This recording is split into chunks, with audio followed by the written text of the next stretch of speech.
So yun guys, nandito kami sa San Fernando, Pampanga. Dalang natin makapunta dito sa part ng San Fernando na to. Sa daan pa kami Hello! Right, so this is it. Chong's Fried Chicken. So located to guys sa harap ng Guanzon, San Fernando Old Cemetery.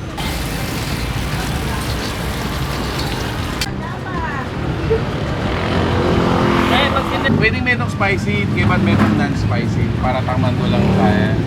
Parehas po tayo. Yes, pareho na mo, baka nitong sulit. So guys, in order natin, 1 spicy, 1 non-spicy, para matikman natin, makompare natin kung ano ba yung pagkakaiba nila. Of course, obviously spicy yung isa. Pero which is better for us? Look at this. Ma'am, excuse me na. Look at the size of this. Look at the size. Ito yung fried chicken na hindi ka madidismaya. Kaya talaga pigilan ni compare kang kaya, kang Big J. Makarela kasi malungkot na lang This one, they are happy. They are not jolly but they are happy. Uy, pangarap mo ka makagigil na. with rice yung Patapoy mo mura na yan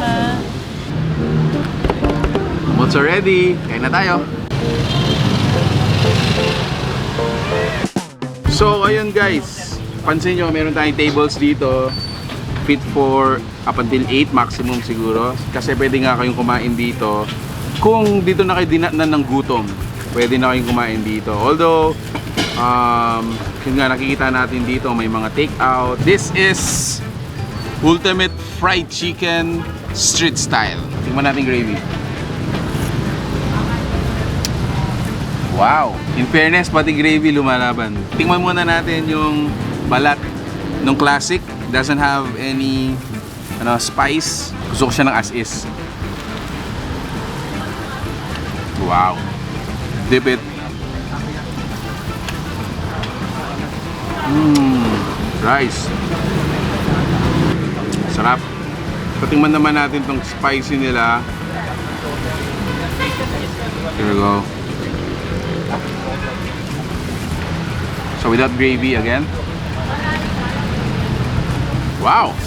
Para sa akin, spiciness level siguro 5 out of 10. Not that spicy. Available pa rin siya for wider market kasi hindi nga siya ganun ka-spicy para sa akin. Let's dip it here. There we go.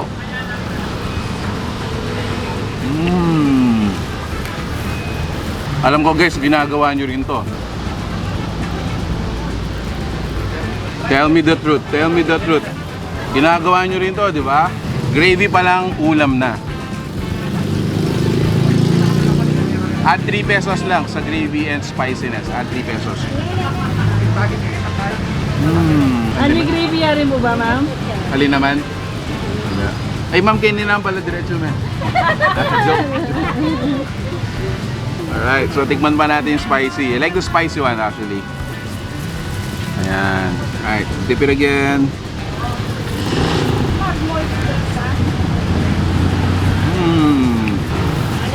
Aside sa lasa, I'm sure napansin nyo rin yung size nila. Very comparable siya sa mga famous fast food. If not bigger nga actually. Mas malaki pa sila dun sa mga popular na fast food restaurant. Taste, size, price.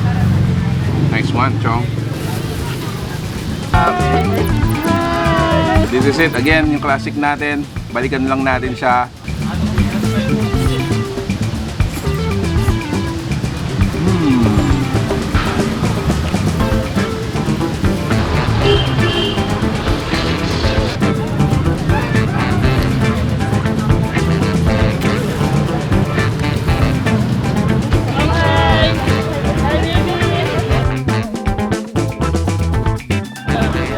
Ano pangalan, sir? RG lang. RJ. Taga Or saan? Jairo. Jairo. Taga saan si Jairo?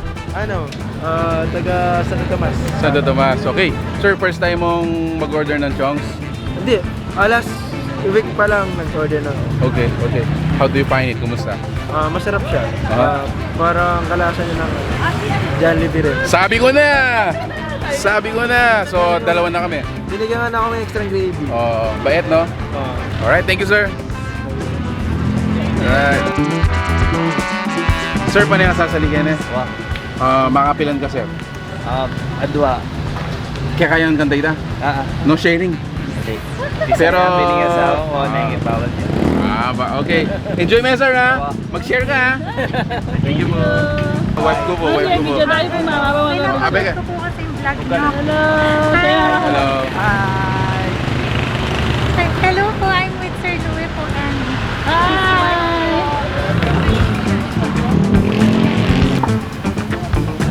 They are open from 5 p.m. up until 10 p.m. Monday to Sunday. Guys, habulin nyo sila. 5 hours lang yon and bring them home kung gusto nyong matikman din ng inyong mga pamilya. Kumusta? Parang nag-enjoy ka. Mabilis lang talaga to, pero masarap kasi. Yung Sarap. masarap kasi ninanamnam mo. Di ba? Tama. Makes sense. Oo. Ayun na, nakalahati ko pala. Gravy pa.